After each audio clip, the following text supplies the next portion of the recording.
Assalamualaikum warahmatullahi wabarakatuh. Selamat datang kembali di channel Narasi Misteri.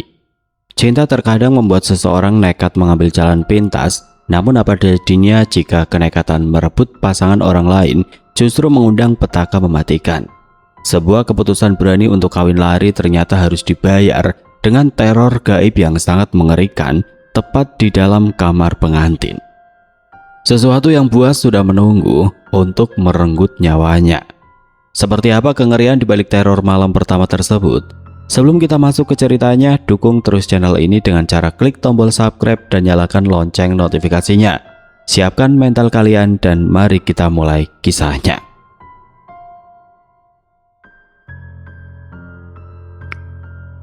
Tahun 2005 di Desa Kuasen, aktivitas warga desa selalu berjalan seirama dengan kicauan burung dan deru motor yang berlalu lalang.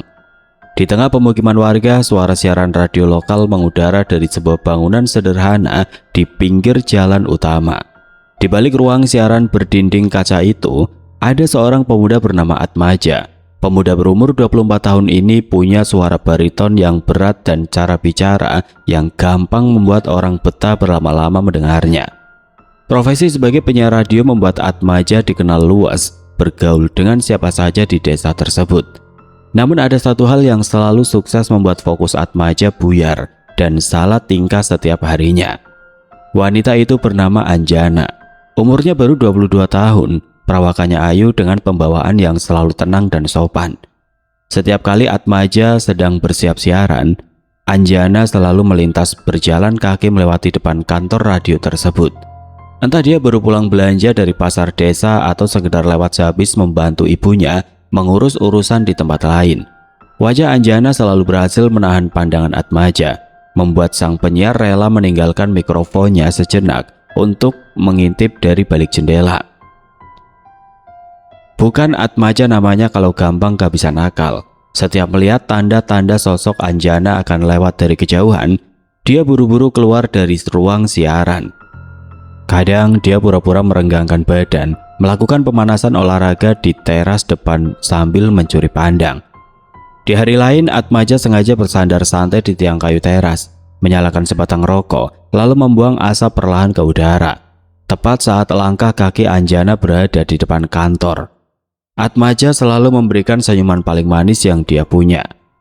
Usaha gigi ini dilakukan berminggu-minggu demi menarik perhatian sang pujaan hati. Lama-kelamaan sikap dingin Anjana mencair juga. Anjana yang awalnya hanya menunduk malu setiap kali ditatap, perlahan mulai berani membalas senyuman pemuda itu. Dari senyuman tipis beralih menjadi anggukan dan berujung pada sapaan ringan. "Mari Mas Atmaja," sapa Anjana suatu kali sambil tersenyum simpul. "Silahkan di Anjana, hati-hati di jalan ya, awas kesandung batu," balas Atmaja lancar dengan nada bercanda. Dari tegur sapa singkat di depan pagar itu, mereka berdua akhirnya berkenalan secara resmi. Obrolan yang awalnya cuma basa-basi menanyakan kabar, pelan-pelan bergeser menjadi lebih panjang. Atmaja sangat pandai memancing topik. Dia tahu betul cara membuat Anjana tertawa lepas dan merasa nyaman berada di dekatnya. Suatu hari Atmaja memberanikan diri melangkah lebih jauh. Dia mengajak Anjana mampir ke warung bakso langganannya yang jaraknya cuma beberapa langkah dari kantor radio. "An, makan bakso dulu yuk di sebelah. Aku yang traktir hari ini. Katanya bakso uratnya baru banget mateng. Sayang kalau dilewatkan," ajak Atmaja dengan nada meyakinkan. Anjana sempat ragu sebentar memikirkan batasan dirinya, tapi akhirnya dia mengangguk setuju. Di warung bakso yang dindingnya terbuat dari anyaman bambu itu, hubungan mereka terasa semakin akrab. Mangkuk bakso yang masih mengepul panas menjadi saksi bisu kedekatan mereka berdua. Atmaja menatap mata Anjana dalam-dalam saat wanita itu mengaduk sambal di mangkuknya. Ada perasaan aneh yang berdesir kuat di dada Atmaja, sebuah dorongan posesif untuk memiliki Anjana sepenuhnya, tanpa peduli apapun halangan yang ada di depannya. Kedekatan yang semakin intens itu membuat Atmaja merasa sudah waktunya mengambil tindakan nekat. Dia tahu betul ada sesuatu yang mengganjal dalam hubungan mereka, tapi dia memilih masa bodoh. Hingga pada sebuah kesempatan, Atmaja memutuskan untuk bertindak berani mencegat Anjana di tengah jalan. Waktu menunjukkan pukul 5 sore, langit mulai meredup tertutup awan mendung, membuat suasana desa jadi lebih sepi dari biasanya. Anjana sedang berjalan pulang sendirian melewati perempatan jalan yang cukup jauh dari rumah warga. Di sebelah kiri perempatan itu hanya ada rimbunan pohon bambu lebat. Daun bambu bergesekan di tiup angin kencang, menciptakan suara desir tajam yang agak bikin merinding.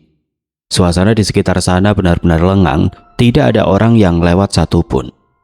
Atmaja tiba-tiba muncul dari arah berlawanan, berdiri tegak menghalangi langkah Anjana.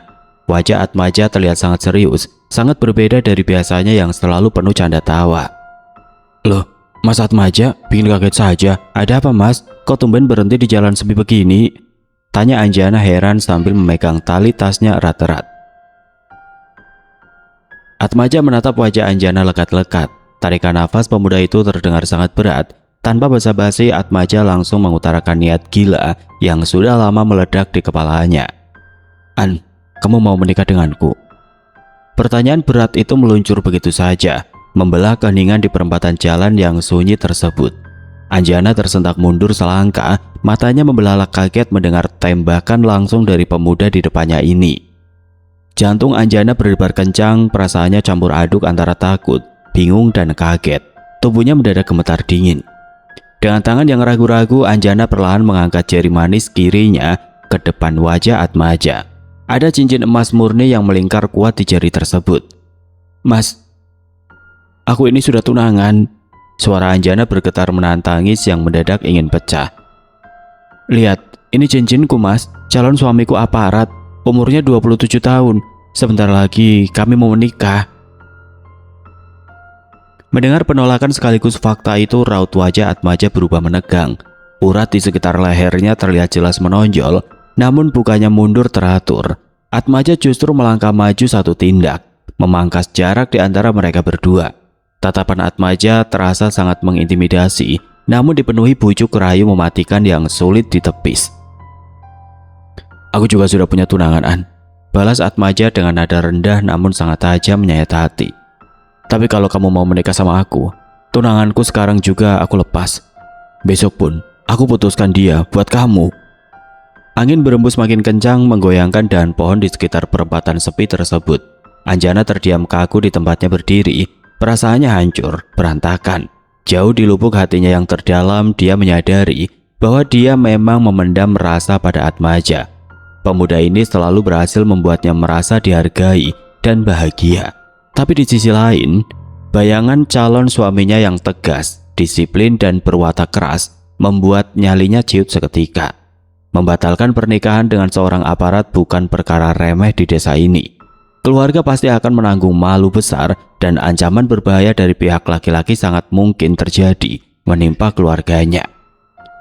Air mata yang sejak tadi mati-matian dia tahan akhirnya jatuh membasahi pipi Anjana. Dia menangis sesegukan di hadapan Atmaja sambil memegang dadanya yang mendadak sesak. Pikirannya benar-benar buntu. Dia sangat ingin lari dari pertunangan yang mengekangnya, tapi dia sama sekali bingung memikirkan cara membatalkan ikatan tersebut tanpa memicu amarah besar. Atmaja hanya berdiri tegak menatap lekat-lekat, membiarkan wanita pujaannya menangis. Merasa sangat yakin bahwa rayuan nekatnya sore ini telah berhasil meruntuhkan dinding pertahanan Anjana seutuhnya. Perlahan pemuda itu melangkah lebih dekat. Dia merendahkan nada bicaranya, memikirkan sebuah rencana beresiko yang dirasa menjadi satu-satunya jalan keluar paling ampuh untuk membatalkan ikatan pertunangan Anjana. "An, dengerin aku baik-baik," ucap Atmaja pelan, memastikan jalanan di sekitar mereka benar-benar sepi. "Kalau kamu terus terang minta batal, pasti keluargamu sama pihak laki-laki bakal ngamuk besar. Kita pakai cara nekat saja. Kamu setuju, aku bawa lari. Kita pakai tradisi lama. Istilahnya dicolong. Kamu diam-diam pergi dari rumah, aku yang jemput di batas desa. Nanti kamu nginap di rumahku. Kalau kamu sudah berhari-hari tidak pulang dan ketahuan ada di tempatku, keluargamu pasti mau tidak mau akan terpaksa menikahkan kita berdua." Mendengar ide nekat itu, Anjana mengusap air matanya dengan tangan bergetar. Wajahnya makin pucat pasi. Tindakan dicolong ini jelas sangat mencoreng nama baik keluarganya. Apalagi calon suaminya seorang aparat yang sangat dihormati. Tapi perasaannya sudah terlanjur berat ke Atmaja. Setelah terdiam cukup lama memikirkan segala resiko yang akan menimpa mereka, Anjana akhirnya mengangguk pelan. Mereka sepakat untuk melarikan diri pada 2 hari ke depan. dengan titik kumpul di pinggir jalan perbatasan desa tepat pukul 7 malam. Hari yang ditentukan akhirnya tiba. Udara malam itu terasa lebih dingin dan lembab dari biasanya. Angin berembus cukup kencang, membawa hawa dingin yang menusuk sampai ke tulang. Pukul 7 malam kurang 5 menit, Atmaja sudah siaga berdiri di pinggir jalan raya yang disepakati. Dia menyandarkan tubuhnya ke bodi motor, matanya terus mengawasi setiap kendaraan yang lalu lalang. 1 jam berlalu, Anjana tidak kunjung menampakkan wujudnya. Atmaja mulai merasa gelisah. Dia merogoh saku jaketnya, mengambil ponsel lalu mencoba menelpon Anjana berulang kali. Hasilnya nihil. Panggilan itu selalu gagal tersambung. Nomor Anjana mendadak tidak aktif. Waktu berjalan terasa sangat lambat. Sampai angka di layar ponsel menunjukkan pukul 9 malam. Kendaraan yang melintas makin jarang, bahkan perlahan menjadi sunyi senyap. Tiba-tiba suara dengungan keras terdengar dari arah gardu listrik di ujung jalan, disusul suara letupan kecil. Detik itu juga seluruh lampu jalanan dan lampu teras rumah warga di sekitar tempat Atmaja berdiri mati total. Pandangan Atmaja seketika menjadi gelap gulita. Hanya ada cahaya redup dari layar ponselnya. Suara jangkrik mendadak berhenti berbunyi. Angin malam berembus makin kencang, menggoyangkan dahan pohon beringin besar di seberang jalan dengan suara bergemerisik yang membuat tengkuk terasa merinding. Keringat sebesar biji jagung mulai mengucur deras dari dahi Atmaja. Dada pemuda itu berdebar kencang, pikirannya bercabang kemana-mana. Curiga Anjana hanya mempermainkannya, atau lebih parah, keluarga perempuan itu sudah tahu rencana mereka dan Anjana sekarang sedang dikurung di kamarnya. Di tengah rasa panik dan pikiran yang makin kalut, tiba-tiba suara dering-nyaring memecah kesunyian malam. Ponsel di genggaman Atmaja bergetar hebat. Tertera nama Mbak Jaina di layar. Jaina adalah kakak perempuan Atmaja. Dengan tangan bergetar, Atmaja segera memencet tombol hijau untuk mengangkat panggilan tersebut. Kejadian sangat mengejutkan terjadi tepat pada detik itu. Begitu jempolnya menekan tombol angkat, seluruh lampu jalan dan lampu rumah di sekelilingnya mendadak menyala terang benderang secara serentak. Atmaja sampai memicingkan mata karena silau. Belum tuntas rasa kagetnya, suara panik kakaknya langsung menghantam gendang telinga. "Ja, kamu di mana sekarang?"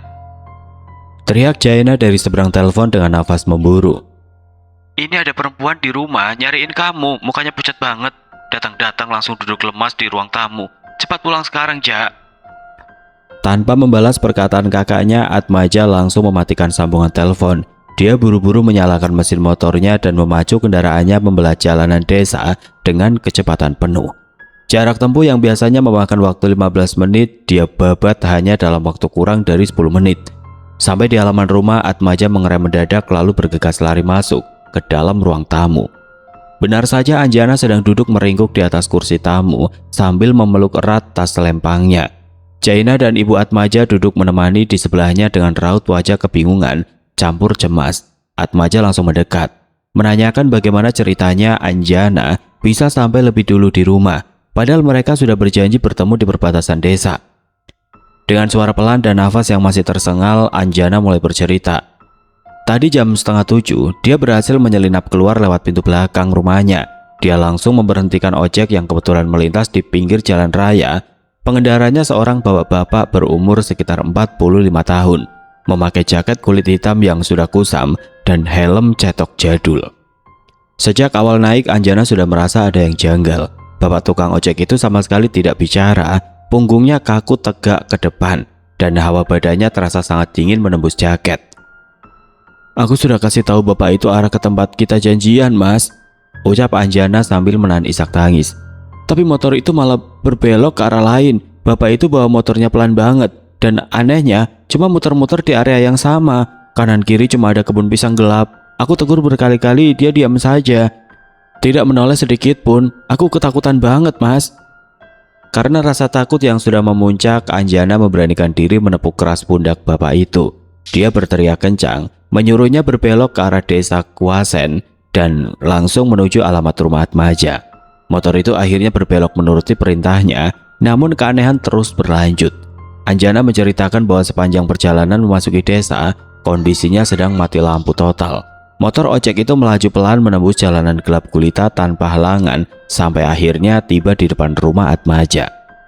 "Mas, begitu ban depan motor bapak itu masuk ke pekarangan rumahmu, lampu rumah ini dan lampu tetangga yang tadinya mati mendadak langsung nyala serentak," cerita Anjana sambil meremas kuat ujung bajunya.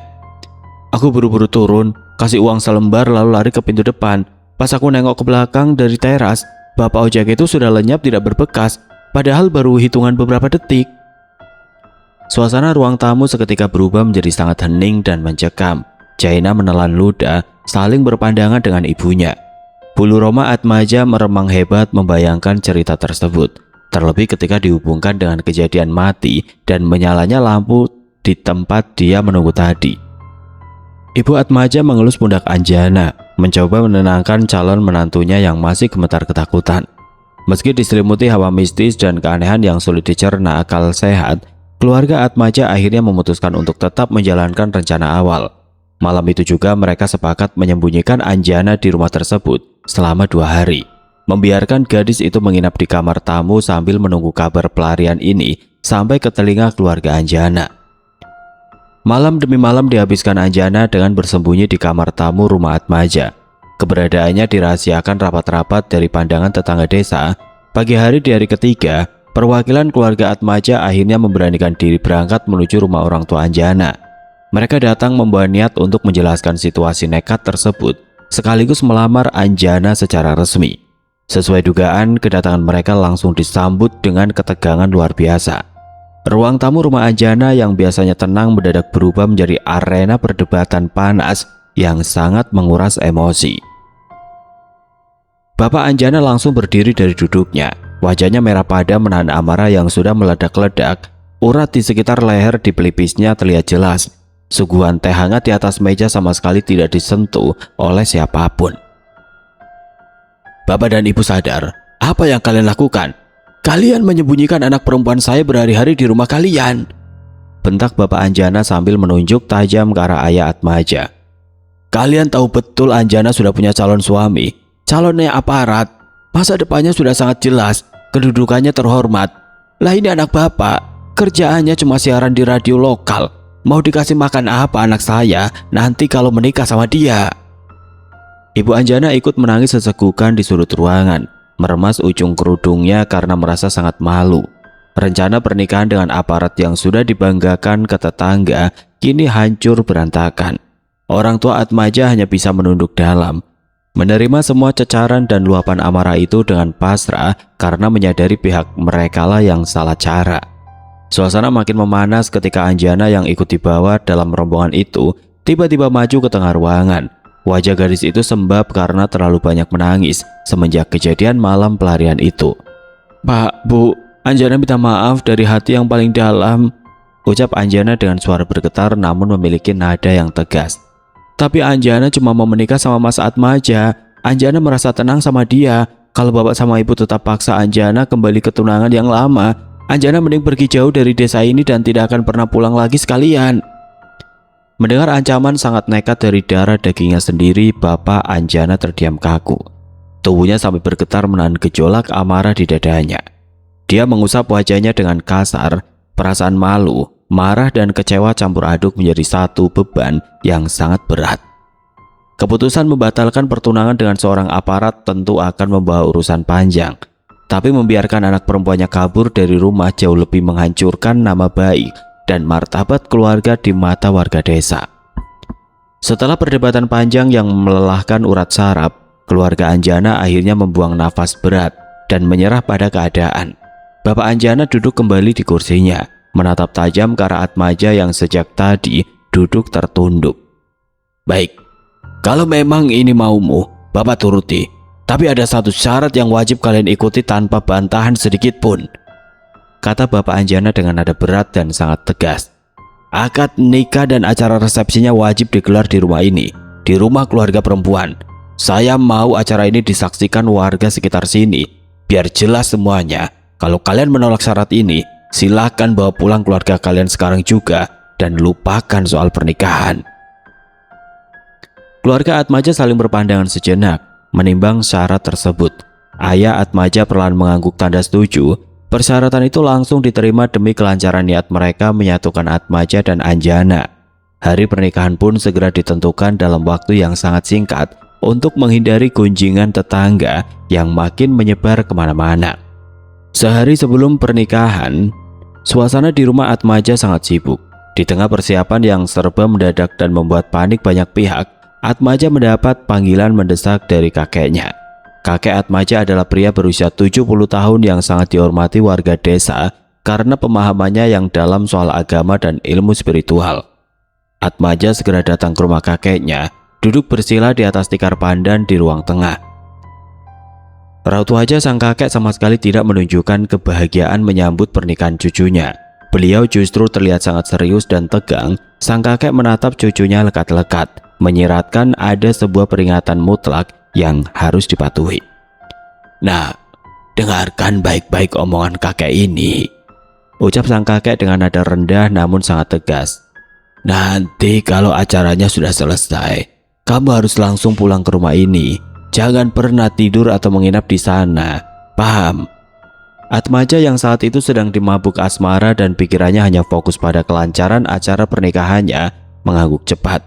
"Iya kek, Atmaja paham. Nanti kalau acaranya sudah beres semua, Atmaja langsung pulang bawa istri Atmaja."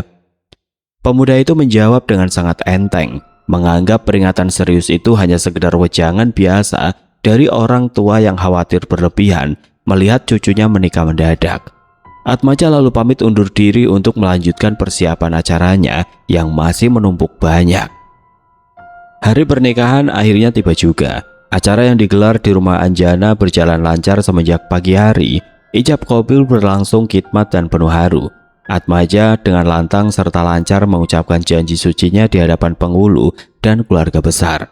Malam harinya acara resepsi sederhana digelar untuk mengundang tetangga dekat serta kerabat desa. Suasana hajatan terasa cukup hangat. Semuanya berjalan tanpa hambatan berarti sampai acara resmi ditutup selepas waktu Isya. Para tamu undangan sudah beranjak pulang ke rumah masing-masing. Suara musik hajatan dari pengeras suara sudah dimatikan total. Kini yang tersisa hanya rasa lelah luar biasa yang mendera seluruh anggota keluarga. Atmaja melepas pecinya yang membuat kepalanya kegerahan, lalu duduk bersandar di kursi plastik sambil mengamati keadaan sekeliling.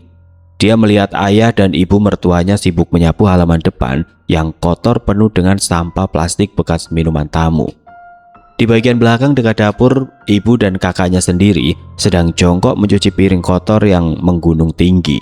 Wajah mereka semua terlihat sangat kelelahan, perlu membasahi baju mereka. Melihat pemandangan itu, rasa tidak tega langsung menyergap hati Atmaja. Niat awalnya untuk mematuhi pesan kakeknya agar segera pulang, perlahan mulai goyah. Jarak antara rumah mertuanya dan rumahnya sendiri lumayan menguras tenaga jika ditempuh malam hari. Apalagi kondisi tubuh Atmaja sudah sangat letih setelah berdiri seharian penuh menyalami tamu undangan. Atmaja berpikir dalam hati, sangat tidak pantas rasanya jika dia dan istri barunya malah pamit pulang, enak-enakan beristirahat dan meninggalkan orang tua mereka membereskan sisa hajatan sendirian. Setelah ikut membantu membereskan sisa kursi dan meja tamu sebisa mungkin, rasa kantuk mulai menyerang dengan sangat hebat. Malam semakin larut, udara desa makin dingin menusuk pori-pori kulit. Atmaja melangkah masuk ke dalam rumah, menghampiri Anjana yang sedang membersihkan sisa makanan di meja prasmanan ruang tengah. Berbekal rasa kasihan pada keluarga dan kelelahan fisiknya sendiri, Atmaja membuat sebuah keputusan fatal. Dia berbisik pelan kepada istrinya memutuskan untuk melanggar janji yang baru kemarin sore dia ucapkan dengan tegas di hadapan sang kakek. Atmaja mantap memutuskan untuk menunda kepulangan mereka, memilih tidur dan menginap di rumah Anjana malam itu. Keputusan itu disambut Anjana dengan anggukan lega, mengingat dia sendiri juga butuh istirahat setelah seharian penuh berdiri melayani tamu undangan. Mereka berdua pamit kepada orang tua yang masih sibuk membereskan piring kotor di bagian dapur, lalu berjalan beriringan menuju kamar pengantin yang letaknya di bagian tengah ruangan. Kamar itu berukuran sederhana, dindingnya dicat warna hijau muda, aroma bunga melati dari hiasan pengantin terasa sangat menyengat hidung.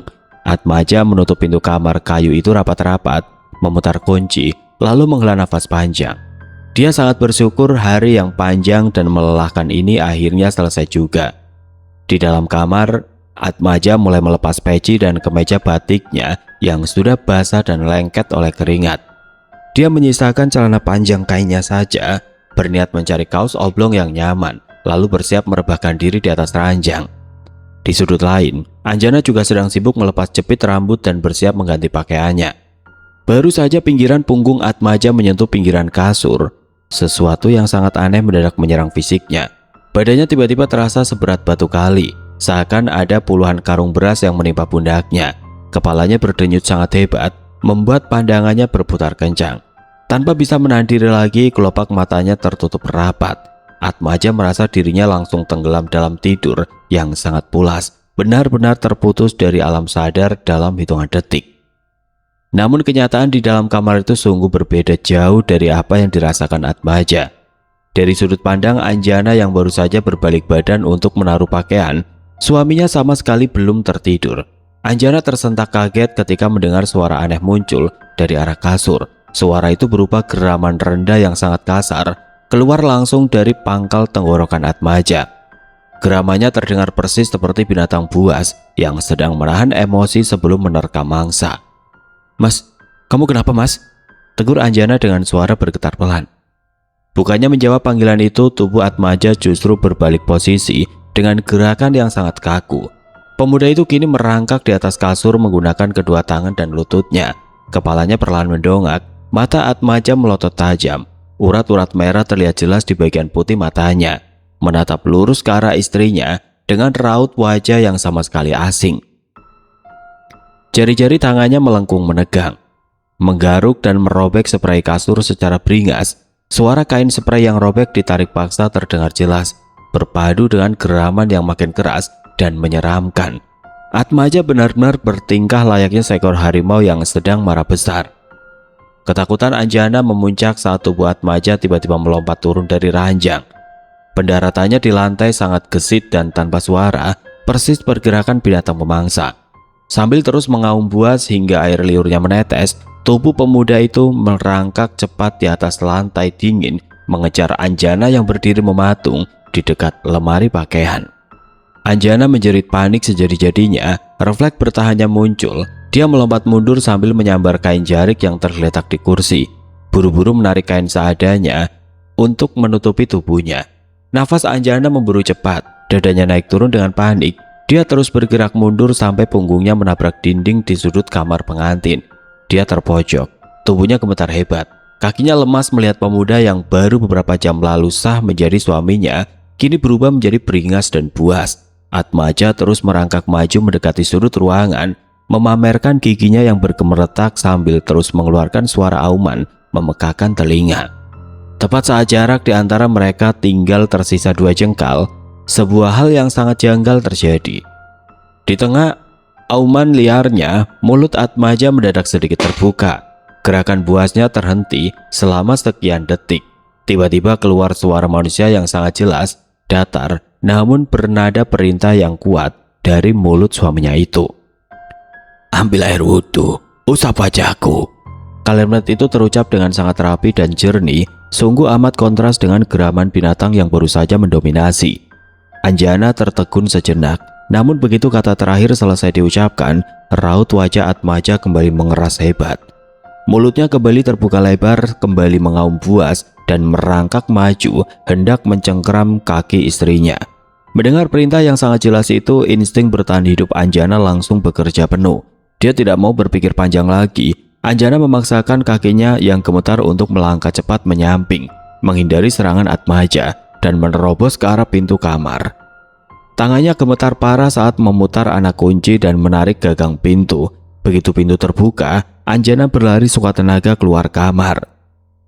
Dia mengabaikan rasa takutnya berlari melintasi ruang tengah yang sudah sepi dan gelap, langsung menuju keran air yang letaknya berdekatan dengan kamar mandi di area belakang rumah. Tangan Anjana dengan cepat memutar keran. Air jernih langsung mengucur deras membasahi lantai. Anjana buru-buru membasuh wajahnya, lalu membasuh kedua tangannya melakukan gerakan wudhu. Secara tergesa-gesa dengan niat sebisanya di dalam hati. Selesai membasuh bagian tubuhnya, Anjani menadahkan kedua telapak tangannya tepat di bawah pancuran keran. Dia menampung sisa air wudhu itu sebanyak yang ia bisa, menjaga agar airnya tidak banyak tumpah terbuang ke lantai. Sambil terus menangis sesegukan, Dia berjalan setengah berlari kembali menuju kamar pengantin. Pintu kamar masih terbuka lebar. Di dalam sana suaminya masih merangkak mengitari lantai kamar, menggeram liar, dan mencakar-cakar pinggiran dipan kayu. Anjana mengumpulkan seluruh sisa keberaniannya. Dia melangkah perlahan mendekati suaminya. Saat Atmaja menoleh dengan tatapan buas dan bersiap menerkam ke arahnya, Anjana langsung mengayunkan tangannya, menampar pelan rahang suaminya sambil mengusap air wudhu yang ada di telapak tangannya itu tepat membasuh wajah Atmaja. Seketika itu juga tubuh Atmaja bereaksi sangat keras. Otot-ototnya yang sejak tadi menegang mendadak kaku seperti balok kayu. Mata yang tadinya melotot tajam itu langsung terpejam rapat. Tanpa ada perlawanan lagi, tubuh Atmaja ambruk ke lantai dengan bunyi berdebu keras. Atmaja jatuh pingsan. Nafasnya perlahan menjadi sangat teratur dan dia kembali tertidur pula selayaknya manusia normal. Anjana mematung melihat suaminya sudah diam tidak berdaya. Sisa malam itu Anjana mundur perlahan, duduk meringkuk di pojok kasur dengan mata terus terjaga. Dia memeluk lututnya erat-erat, berjaga semalaman penuh tanpa berani memejamkan mata barang sedetik pun demi memastikan suaminya tidak bangkit lagi. Begitu ayam jantan berkokok dari pekarangan sebelah dan sinar matahari pagi mulai menerobos masuk melewati celah jendela kayu kamar pengantin, Anjana baru bisa sedikit menghela nafas lega. Di atas lantai kamar yang dingin, Atmaja perlahan menggeliat. Dia membuka matanya dengan lambat, mengerjap menyesuaikan cahaya pagi yang menyilaukan. Seingat Atmaja, tidurnya semalam sungguh sangat nyenyak tanpa gangguan sedikit pun. Namun saat mencoba mengangkat kepalanya dari lantai, pemuda itu langsung mendesis kesakitan. Leher kanannya terasa sangat kaku, persis seperti salah urat parah. Tapi rasanya ratusan kali lipat lebih menyiksa. Atmaja meraba bagian bawah rahangnya, matanya seketika membelalak kaget. Ada sebuah benjolan keras berukuran sebesar buah jeruk menempel di sana. Begitu ujung jarinya menyentuh permukaan kulit yang bengkak, rasa sakit luar biasa langsung menyengat sampai ke ubun-ubun kepalanya. Sambil menahan rintihan, Atmaja memaksakan diri berdiri tegak dan berjalan tertati ke depan cermin lemari pakaian. Pantulan wajahnya di cermin membuat darahnya berdesir hebat. Benjolan di lehernya itu berwarna merah kebiruan dengan urat-urat halus di sekitarnya yang tampak menonjol mengerikan. Anjana yang duduk lemas dengan wajah sangat pucat langsung menghampiri suaminya. Sambil menangis sesegukan, dia menceritakan semua kejadian ganjil dan mengerikan yang baru saja terjadi semalam. Mulai dari geraman kasar tubuh Atmaja yang merangkak layaknya harimau beringas, sampai perintah tegas untuk mengambil air wudhu. Mendengar penjelasan istrinya, wajah Atmaja berubah pucat pasi. Dia kebingungan setengah mati karena dia sama sekali tidak mengingat apapun. Tubuhnya terasa hanya tertidur pulas. Tiba-tiba memori Atmaja langsung tertuju pada raut wajah kakeknya. Peringatan keras sang kakek sehari sebelum pernikahan kembali berdenging jelas di telinganya. Tanpa membuang waktu lebih lama lagi, pagi itu juga Atmaja menyuruh Anjana berkemas seadanya. Mereka beralasan kepada mertuanya ada urusan mendesak, lalu memacu motor dengan kecepatan penuh kembali ke desa Kuasen. Tujuan mereka hanya satu, menemui kakek Atmaja. Sesampainya di rumah sang kakek, pria tua berumur 70 tahun itu sedang duduk di kursi. Begitu melihat cucunya datang menuntun motor dengan wajah pucat serta leher bengkak parah, raut wajah kakek langsung berubah menegang. Beliau berdiri dari kursinya, amarah besar terlihat jelas memancar dari sorot mata tuanya. "Sudah kubilang, harus langsung pulang. Kenapa nekat menginap? Hampir saja nyawamu lewat semalam," bentak kakek dengan suara keras yang menggema di teras rumah. Atmaja hanya bisa menunduk dalam, menahan rasa sakit di rahangnya sekaligus menyesali kebodohannya melanggar pantangan. Anjana ikut menangis bersedih di samping suaminya. Kakek kemudian menyuruh Atmaja masuk dan duduk bersila di atas tikar pandan ruang tengah. Sang kakek berjalan ke arah dapur, lalu kembali membawa sebuah batu asahan pisau yang biasa dipakai di dapur, serta segelas air putih. Kakek membaca sebuah doa perlahan, lalu memercikan air dari gelas itu membasahi permukaan batu asahan. Dengan gerakan sangat hati-hati, kakek menempelkan batu asahan yang basah itu ke area leher Atmaja yang bengkak parah, lalu mengusapkannya perlahan-lahan ke arah bawah. Sungguh sangat ajaib. Setiap kali batu itu diusapkan, rasa panas di rahang Atmaja perlahan mereda sedikit demi sedikit. Benjolan keras sebesar buah jeruk itu mulai mengempes seiring dengan sapuan batu asahan. Kulit leher Atmaja yang tadinya merah kebiruan berangsur-angsur kembali ke warna asalnya dan rasa nyeri yang menyiksa itu lenyap sama sekali. Setelah memastikan nafas cucunya kembali normal, kakek berdiri dan memanggil Derajat. Derajat adalah sepupu Atmaja yang baru berumur 20 tahun. Tinggal di rumah sebelah, pemuda itu datang dengan cepat. Kakek menatap Derajat dengan sangat serius, lalu memberikan instruksi detail kepadanya. Derajat, kamu pergi ke rumah mertuanya Atmaja sekarang. Cari pot bunga persis di depan kamar pengantin. Gali tanahnya sedikit. Bawa barangnya ke sini. Derajat mengangguk cepat, menyalakan mesin motor bebeknya, lalu melesat pergi menuju rumah Anjana. Selama menunggu Derajat kembali, suasana di ruang tengah terasa amat tegang. Waktu 1 jam berlalu layaknya seharian penuh, sampai akhirnya suara mesin motor terdengar memasuki pekarangan. Derajat masuk ke dalam rumah dengan wajah berkeringat, membawa sebuah bungkusan kain putih kotor sebesar kepalan tangan orang dewasa. Derajat meletakkan bungkusan penuh tanah itu di tengah tikar. Kakek maju perlahan membuka simpul ikatan kain kafan kusam tersebut.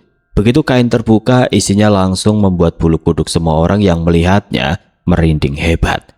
Di dalam kain itu terdapat beberapa batang jarum yang sudah sangat berkarat, 2 buah silet penuh karat, dan segenggam tanah makam yang berbau sangat anyir.